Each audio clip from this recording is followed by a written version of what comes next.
Salam olahraga. Perkenalkan, nama saya David Edwardus Turus dengan NIM 1903-195. Saat ini saya sedang menjalani pendidikan di Sekolah Tinggi Olahraga dan Kesehatan STUK Bidang Guna Medan. Baik, apa kabar semuanya? Salam sehat luar biasa.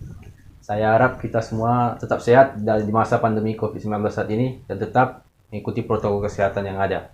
Jadi, pada kesempatan kali ini, saya di sini akan memberikan informasi mengenai konsep dasar tentang tes, pengukuran, penilaian, dan evaluasi.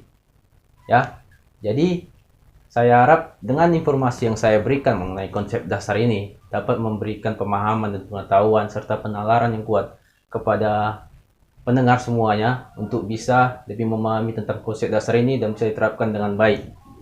Ya, jadi sebelum kita masuk ke dalam materi yang ada, kita pernah melihat kejadian fakta yang ada di dalam sistem pendidikan atau pembelajaran. Contohnya adalah seorang guru, ya.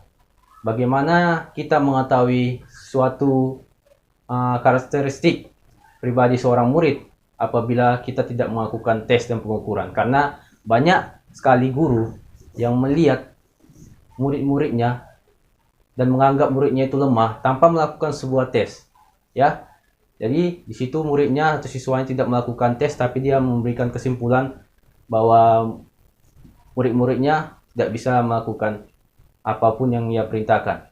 Ya, jadi banyak sekali kejadian seperti itu di dalam sistem pembelajaran yang ada.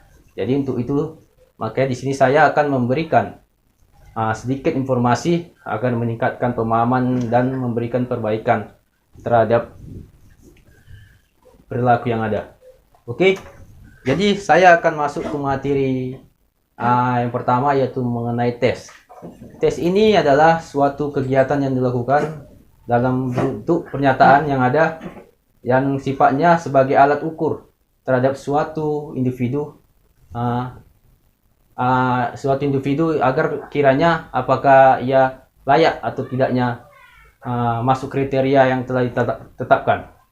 Ya, tes ini bisa berupa pertanyaan ataupun pernyataan yang ada, ya. Contohnya apabila kita ingin menjadi seorang ASN ataupun kepegawaian, menjadi seorang pegawai, tentunya suatu pemerintahan akan memberikan tes kepada individu itu seperti berupa pertanyaan, psikotes, ataupun hal lainnya yang itunya nantinya akan memperoleh suatu kesimpulan apakah individu itu layak tidaknya untuk menjadi seorang pegawai, ya. Jadi setelah tes ini lakukan, akan kita masuk ke pengukuran, ya. Jadi setelah melakukan tes akan ada pengukuran.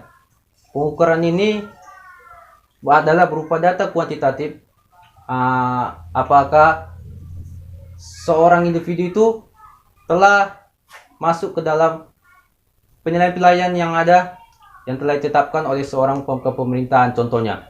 Ya, contoh lainnya, jika kita masuk ke keterlibatan dalam dunia sekolah atau pendidikan, contohnya seorang guru olahraga yang menyuruh seorang muridnya untuk melakukan lari sebanyak 4 kali putaran dan telah ditetapkan agar kiranya melakukan 4 kali putaran tersebut dengan waktu sebanyak 3 menit.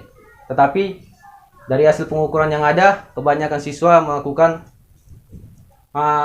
hasil pengukuran yang jauh dari apa yang telah ditetapkan gurunya, ya, dan telah melewati waktu yang telah ditetapkan. Itu adalah contohnya. Jadi dari pengukuran tersebut kita masuk ke dalam penilaian. Jadi dalam penilaian tersebut kita dapat menarik kesimpulan terhadap tes dan pengukuran yang ada. Jadi jika di dalam dunia kepegawaian, ya, tentunya mereka memiliki tingkatan karakteristik yang sesuai dengan kepemerintahan yang harus dimiliki oleh seorang individu itu, ya. Contohnya mereka harus bisa melaksanakan tes dengan nilai yang tinggi dan melaksanakan psikotes dengan jawaban-jawaban yang secara faktual dan secara opini yang kuat, ya. Tentunya dalam setiap tes ataupun setiap kegiatan pasti akan ada penilaian-penilaian yang telah ditetapkan sebagai bahan kekuatan untuk menetapkan suatu individu itu layakkah untuk memenuhi suatu kriteria-kriteria tertentu. Ya, setelah itu kita masuk ke dalam evaluasi. Jadi jika di dalam evaluasi ini dapat kita artikan adalah suatu cara ataupun kegiatan dalam memberikan suatu pertimbangan terhadap sebuah keputusan yang ada. Ya, jadi sebelum melaksanakan suatu tindakan harus ada pertimbangan yang ada dan mempunyai keputusan yang aktual dan kuat nyatanya.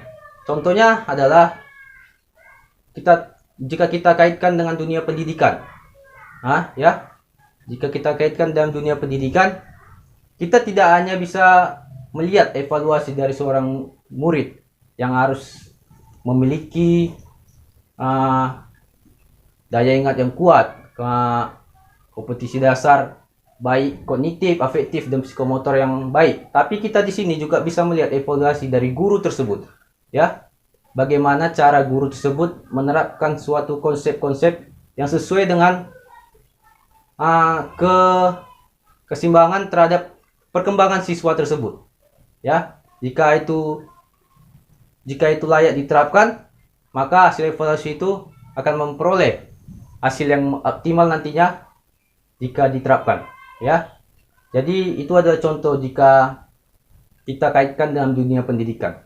Jadi dapat kita simpulkan di sini bahwasanya tes pengukuran, penilaian dan evaluasi memiliki fungsi yang sama, fungsi yang berkesinambungan, ya, dan sifatnya menyeluruh.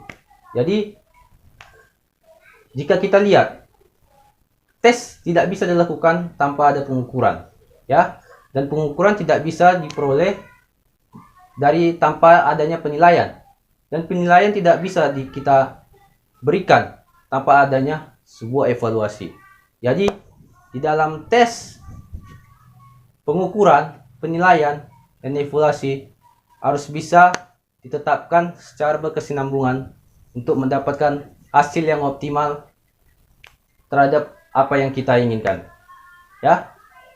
Oke, cukup sekian penjelasan yang mungkin saya berikan terkait tes pengukuran, penilaian dan evaluasi, dan saya harapkan terhadap informasi yang saya berikan dapat memberikan pemahaman, penalaran agar kiranya dapat diterapkan untuk membutuhkan perbaikan yang baik, yang benar untuk kedepannya, ya.